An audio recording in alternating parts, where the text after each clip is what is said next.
272 versus 372. Well, the 272 chassis, of course, that's a 162 chassis saw. That thing is right out of 1976 when it comes to design and anti-vibe. So that saw is a rubber anti-vibe saw, whereas the 372 is a mid-90s design, and that thing is on springs. That makes a big difference in your fatigue level at the end of the day. But the 272 is an outboard clutch saw versus the 372 being an inboard, and that makes the 272 a little bit more compact, a little bit more streamlined, and you end up with the bar closer to the center line and center of gravity of the saw. So it is a little bit nimbler, and some guys do prefer them because of the weight difference. You know, we're talking a couple pounds here at most.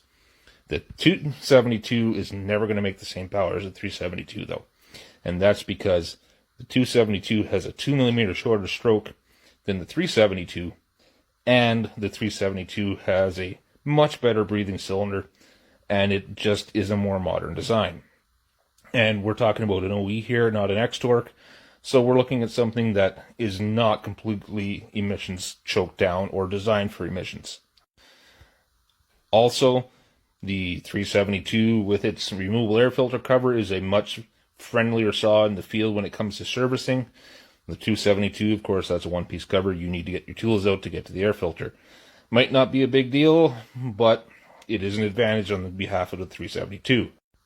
Personally, I find that the 272 is a little bit past the sweet spot of crankcase volume to cylinder volume on the 162 chassis, and I find a 50 mil is a better bore to work with on that chassis.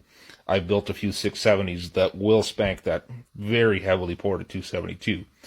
And then when we come to this saw, this, of course, with the 2 millimeter longer stroke, is a smaller bore. So that's a 50 mil bore instead of the 52 of the 272. You get into the aftermarket stuff, you throw a 52 mil on that, well, yes, you end up with bigger displacement, but aftermarket parts being what they are, you don't necessarily gain in performance over the stock OEM 50 mil cylinder.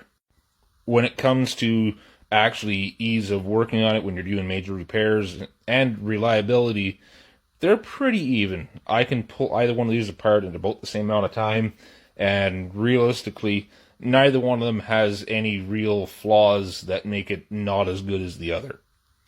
That said, if I had to pick one and I could only take one of them, I'd be grabbing the 372, even though I'm a pretty diehard 2 Series guy.